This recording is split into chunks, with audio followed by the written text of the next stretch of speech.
राज्यसभा में बीजेपी ने वो इतिहास रच दिया है जिसकी अब तक अटकलें लगाई जा रही थी। 2/3 बहुमत का आंकड़ा, और वो आंकड़ा 2/3 बहुमत का नहीं है। आने वाले समय में देश के भविष्य की जो कहीं ना कहीं जो नींव अभी तक मोदी सरकार ने रखी थी, वो कहीं ना कहीं विकसित भारत की नींव पर ये सबसे बड़ा मास्टर स्ट्रोक है। मैं आपको दिखाने जा रहा हूं राज्यसभा के आंकड़े, और यहां सबसे चौंकाने वाले आंकड़े हैं कांग्रेस पार्टी के कि आखिरकार कांग्रेस पार्टी राज्यसभा में कितनी पहुंच गई। और जो 2/3 बहुमत का आंकड़ा था जिसको लेकर के बीजेपी पिछले दिनों काफी वर्कआउट किया है लोकसभा और राज्यसभा में, तो क्या 2/3 बहुमत के आंकड़े पर बीजेपी पहुंच गई है? क्योंकि 164 प्लस का आंकड़ा है 242 सीटों में।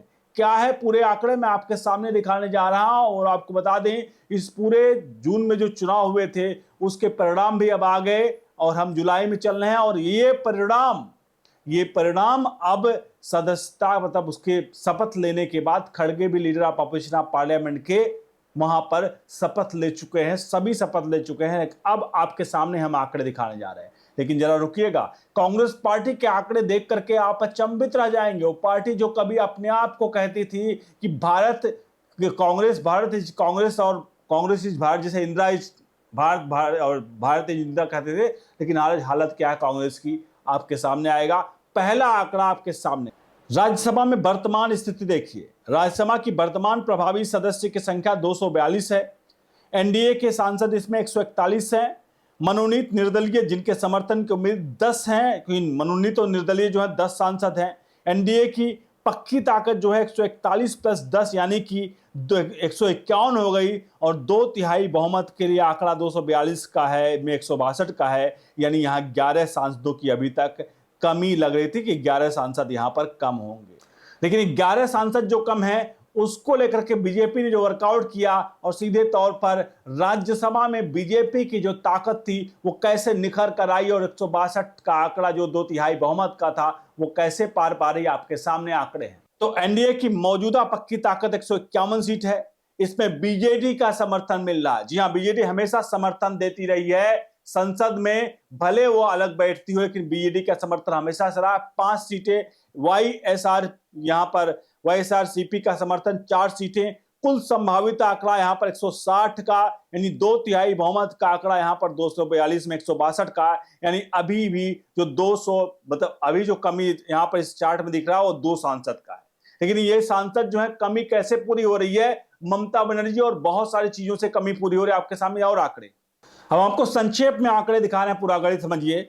संक्षेप में पूरा गणित जो है, केवल एनडीए जो है 141 यानी साधारण बहुमत से आगे, मनोनीत प्लस निर्दलीय समर्थन 151, 2/3 से 11 कम, बीजेडी वाईएसआरसीपी के समर्थन के बाद 160 यानी 2/3 से 2 कम। बंगाल की 3 सीटें जीतने के बाद, क्योंकि बंगाल में जो अभी इस्तीफे हुए हैं उन पर चुनाव हो रहे हैं, वो 3 सीटें जीतने के बाद 163, क्योंकि वहां पर बीजेपी ने अपना प्रचंड बहुमत के साथ अभी विधानसभा में जीत की है। तो यानी कि ये आंकड़ा पहुंच गया 163, यानी 2/3 बहुमत से कम। और टीएमसी के एक या अधिक बागी विधायकों समर्थन मिलने पर 164 यानी 2/3 का जादुई आंकड़ा जो है वो बीजेपी साफ तौर पर राज्यसभा में यहां पर हासिल करती हुई नजर आ रही है।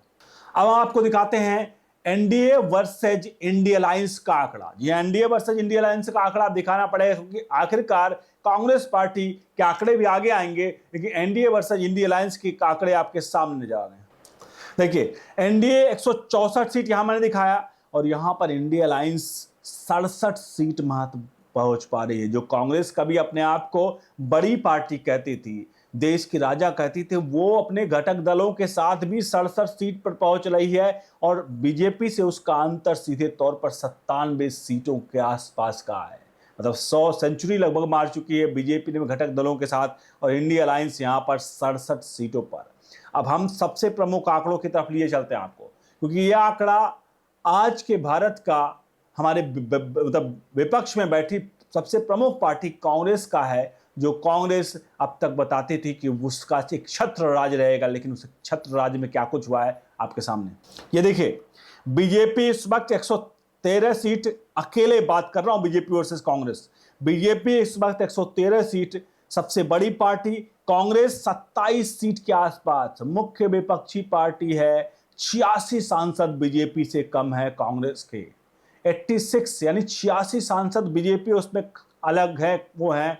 मैं आपको बता दूं, इस साल के आखिर तक ये आंकड़ा भी घटकर बहुत बुरी तरह से होने वाला है। यानी कांग्रेस का स्थिति और मनोदशा दोनों बड़ी बुरी स्थिति में है। और अब सोनिया गांधी जो बची खुची एक सीट है, जिसको कहीं ना कहीं मल्लिकार्जुन खड़गे को leader of opposition of parliament Rajya Sabha का बनाकर रखी हुई हैं, आखिरकार उनको कैसा झटका अब इस वक्त लग रहा होगा। क्योंकि आखिरकार जो किसी तरह से अपने बच्चे को, अपने बेटे को, राहुल गांधी को 56 साल की उम्र में भी युवा का टैग लगा करके घूम रही हैं। हालांकि 60 साल की उम्र भारत में रिटायरमेंट की होती है, यानी कि 60 साल की उम्र में हम भारत में पेंशन लेते हैं, यानी नौकरी से रिटायर हो जाते हैं। लेकिन 56 वर्षीय राहुल गांधी युवा हैं और वो अभी भी भारत में कहीं ना कहीं कुछ ऐसा युवा की जंजी वाली स्थिति में है, वो हैं कि वो जंजी हैं और वो जंजी को जगा करके भारत में एक ऐसा सुनामी लेकर आएंगे जो राज्यसभा लोकसभा के आंकड़ों की स्थिति की क्या जरूरत पड़ेगी, वो तो जंजी से ही सीट जीत लेंगे और भारत के प्रधानमंत्री बन जाएंगे। तो फिलहाल कुल मिलाकर कांग्रेस की स्थिति इस वक्त बहुत ही ज्यादा दयनीय है। कांग्रेस की स्थिति इसलिए दयनीय है, केवल राज्यसभा और लोकसभा की सीटें मत इसे मानिए, ये सीटें या आंकड़े वो हैं जो हमें और आपको अचंभित कर रहे हैं।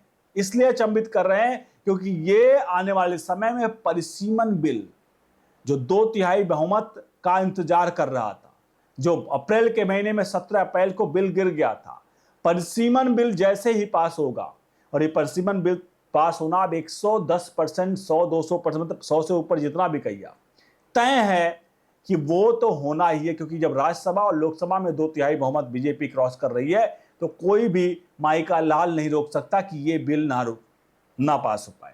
तो अप्रैल की स्थिति नहीं है, ये बिल पास होगा, जिससे साफ तौर पर राज्यसभा लोकसभा में पास होने के बाद राष्ट्रपति के हस्ताक्षर के बाद ये बिल बनेगा और परिसीमन से देश में सीटों की संख्या साफ तौर पर जो बढ़ेगी वो 825 के आसपास, 24 के आसपास पहुंच जाएगी, जो 543 का आंकड़ा है अभी लोकसभा का। और ये आंकड़े अगर 524 पहुंचती है तो देश में जिस तरह के संख्या, जो सांख्यिकीय जनसंख्या की है वो बढ़ी है और इधर उधर भटकी हुई है। मतलब एक तरह से बताया ना कि भटकी हुई इसलिए है क्योंकि एक्चुअल आंकड़े जो हैं वो सही तरीके से नहीं है। कहीं एक जगह बहुत ज़्यादा लोग इकट्ठा होकर के एक सांसद को जितवा रहे हैं और पता चला कहीं ऐसा भी होता है कि वो आंकड़े, मतलब अगर जब जनसांख्यिकी का परिसीमन में सही तरीके से कैलकुलेशन होगा तब पता चलेगा, और उसके बाद सीटों की संख्या बढ़ेगी तो एक खास समुदाय के लोगों को झटका लगेगा और एक खास समुदाय की पार्टी कांग्रेस को बड़ा झटका लगेगा। ये आने वाले वक्त में दिखेगा। फिलहाल परिसीमन होगा, एक देश एक चुनाव की बात भी की जा रही, 2029 में एक देश एक चुनाव होगा। आप सभी से अनुरोध है इस पूरे वीडियो पे अपनी कमेंट्स में अपनी राय प्रतिक्रिया जरूर दीजिएगा। वीडियो को लाइक शेयर करिए, बने रहे वन न्यूज इंडिया के साथ। बहुत बहुत धन्यवाद।